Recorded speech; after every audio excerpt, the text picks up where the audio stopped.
салом алайкум ба ҳама тамошобинони барномаи мо. Инак сар мекунем барномаи навбатира ҷавоб ба саволҳои додагитон. Мегзарем ай саволи якум Идибеки Зафари додаи савола. Ташаккур дӯсти азиз, миннатдор ҳастем, мухлиси ашадии барномаҳои ту ҳастем.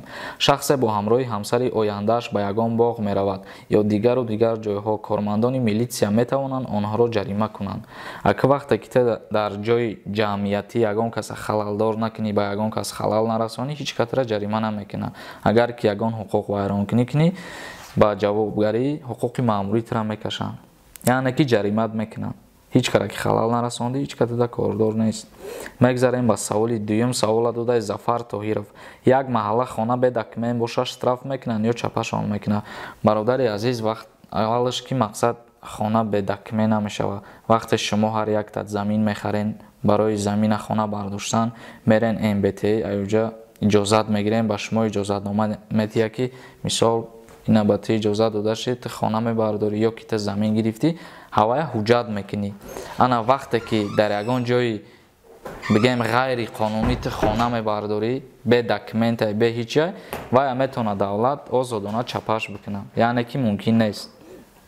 мегзарем ба саволи сеюм савола додаи Зурик. духтаре ки ман дӯсташ медорам, агар бе иҷозати ман шавҳар кунам, ман тӯи вайёро халал расонам, ба ҷавобгарӣ мекашанд ё не? бародари азиз, аки духтареро ки ту дӯст медорӣ вая мисол тӯй мекунанд, ӯ батра ҳеҷ канест ки какта ягон кас ӯро халалдор кунӣ ё тӯи вай вайрон кунӣ. ту вай да як шахсияти бегонаи вақте ки тӯи вай вайрон кардӣ халалдор кардӣ тра ба ҷавобгарӣ албатта мекашанд. мегзарем ба саволи чорум савола додаи Алиҷон. ман 2 сол пеш да як одами шинос пули калон дода будам. вай гирехта гашта чикор кунам? Алиҷон бародар, и баҳсҳои пулӣ ва ё ино баҳсҳои судиян метавонӣ ба суд муроҷиат кунӣ. мегзарем ба саволи панҷум савола додаи Саъдӣ. додани пора чӣ ҷавобгарӣ дорад? додани пора дар ҳамин кодекси ҷиноятии ҷумҳурии Тоҷикистон моддаи 320 омадагия дар бораи додани пора мақсад шахсе ки пора метиҳад, мисол ба ягон корманди давлат ҳозир ягон кас пора метиҳад. вақте ки ту пора додӣ вай гирифт, дар инҷа ҳам порагиранда ба ҷавобгарӣ кашида мешавад, ҳам порадиҳанда. дар бораи порадиҳанда моддаи 320 омадагии кодекси ҷиноятида 5 сол статья дорад. ана дар бораи порагиранда, мисол коргари давлат ки пора гирифт, дар моддаи 319 кодекси ҷиноятии омадагии порагирандаро май 5 сол то 10 сола айозодӣ маҳрум карда мешавад. мегзарем ба саволи шашум. ҷосусӣ чист?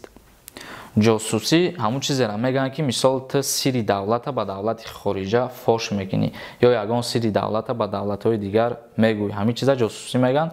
дар кодекси ҷиноятӣ моддаи 318 борада омадагӣ бо анҷом медорӣ пратар мехонӣ. мегзарем ба саволи шашум савола додаи Сунатулло Убайдов. дар Конститутсияи ҷумҳурии Тоҷикистон ки ҳуқуқу озодиҳои инсон дахлнопазир буда арзиши олии ҳуқуқӣ доранд, дар кадом ҳолат шаҳрвандони ҷумҳурии Тоҷикистонро ба ҷавобгарии ҷиноӣ ва маъмурӣ мекашанд? вақте ки ҷиноят мекунӣ ё ҳуқуқ вайронкунӣ мекунӣ, тра ҳатман ба ҷавобгарӣ мекашанд. ҳамин кодекси маъмурӣ моддаи якаш биги сар бикам хондан шад, ҳамин саршавиҷда нависагия ки ба ҷавобгарӣ чӣ кашида мешавад, ё ки кодекси ҷиноятиро. мақсад ту шаҳрванди тоҷикистонӣ, аки нагуфта ки ту шаҳрванди тоҷикистони ягон кор кунӣ тра ба ҷавобгарӣ намекашанд. ҷиноят ки кардӣ ба ҷавобгарии ҷиноятӣ мекашанд. ҳуқуқ вайронкунӣ ки кардӣ ба ҷавобгарии маъмурӣ мекашанд. мегзарем ба саволи ҳафтум савола додаи бо ҳамун Сунатулло Убайдов. шахси номукаллаф гуфта кира мегӯянд ва ӯро аз куҷо муайян мекунанд? аки дар ҳамин кодекси ҷиноятии ҷумҳурии Тоҷикистон моддаи 24 дар бораи шахсҳои номукаллаф омадагиянд. шахси номукаллаф ҳамун шахсеро мегӯянд ки мисол вай ба бемории рӯҳӣ гирифтор ай ё ки ақлаш кам ай, ақлаш заиф ай. дар ҳамин ҳолат ва ё ягон ҷиноятҳои на чандон вазбин ки кардан, ягон ҷиноят кардан ва ё ба ҷавобгарӣ кашида намешаванд. бо мисол ҳастае ки шахсиятҳои ягон ҷиноят мекунанд, вақте ки ҷиноят кардан суд қарори вайёро меброра, баъди қарор бировардан ҳамун шахсият ба бемории рӯҳӣ гирифтор мешавад. дар ин ҳолат суд мисол уҳдадорае ки ба ҳамин тиб ва муоинаи тиббӣ равона бикунад ва я таҳти назорат бигиранд, мисол табобаташ бикунанд. табобат ки кардан агар ҳамун шахсият шифо ёфт ба ҷавобгарӣ кашида мешавад. ва мутобиқи моддаи 75 кодекси ҷиноятии ҷумҳурии Тоҷикистон дар ҳамин ҳолатҳо ба ҷавобгарӣ кашида намешавад ки мисол пас аз содир кардани ҷинояти на чандон вазбин 10 сол гузаштагӣ боша ё ки 6 сол гузаштагӣ боша аз содир кардани ҷинояти дараҷаи миёна. дар ҳамин ҳолат бигем ҷиноят маҳкам мешавад. баъде ки ура ай муоинаи тиббӣ бигзаронанд, ӯ шифоам биёвад, дар ҳамин 2 ҳолат 3 ҳолат метавонад ки қатъ бошавад. ҷиноятҳои миёна бошавад, на чандон вазбин боша. агар мегзарем ба саволи 8-ум, савола додаи Аминҷон. ҳамин облава дар аэропорт лезид кина ҳақ дора? Аки рӯи қонун бигирем, облава дар ягон ҷо ҳақ надора ки лезид кина ё ки тра биқапа бубара.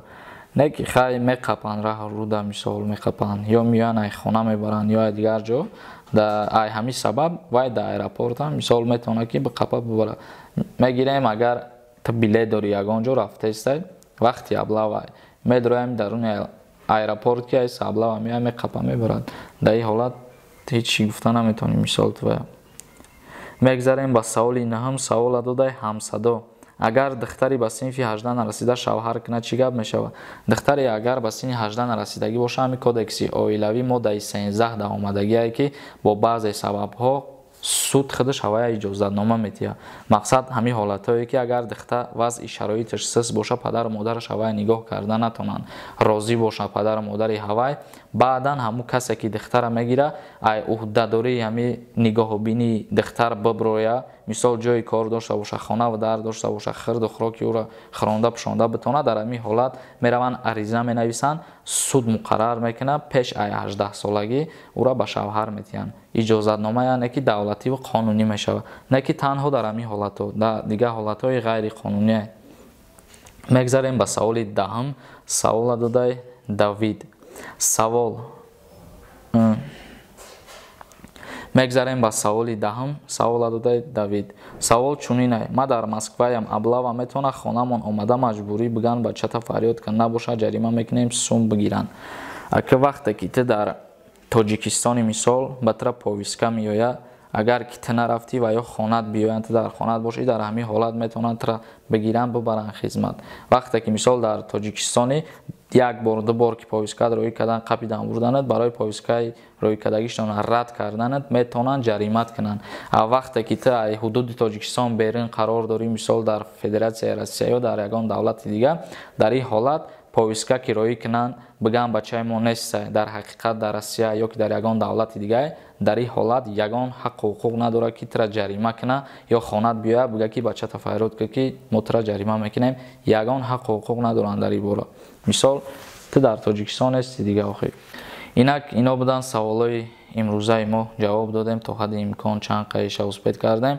саволое ки боқӣ мондагиянд ҷавоб нагирифтем, бародарои азиз, аз шумо узр мехоҳам. ҳар як кадомета ки ман ба саволотон ҷавоб надодам, ҳатман дар барномаҳои дигар ба саволотон ҷавоб метам. ва ба чӣ хотир бисёртар савол намегирам ҳамин комментариҳо ки агар ман ҳамаи ҳамун саволоро бигирам ҷавоб дам, мумкин ки барномаи ман 40 минут 50 минут бишава, ҳеҷ ка тамошош намекунам ба фикрам. ба ҳамин хотир ман кӯтоҳ ҳами 10-15 савол ҷудо мекунам, ҳар барнома ҷавоб додан мегирам. ба ҳамин хотир фикр накунем ки ман саволои шуморо беаҳамиятӣ мекунам. чӣ саволе дорем, дар поёни ҳамин видеои ман саволотона битен, ҳатман иншааллоҳ ба саволотон ҷавоб мегирем. ҳар барномаи моро тамошо кунем. зинда бошед намакаса. ҳар яктатон дар раҳмат барои дар канали мо подписатсия кардаантон, барои видеои моро просмотр кардаантон. моро ҳам ҳаракат мекунем ки ҳамавақт ба шумо наздик бошем, ба саволои шумо ҳар чизе тар ҷавоб бидем. дар канали мо подписатсия кунед, номи канал Чимавай. бо шумо буд Сорбон Сафаров.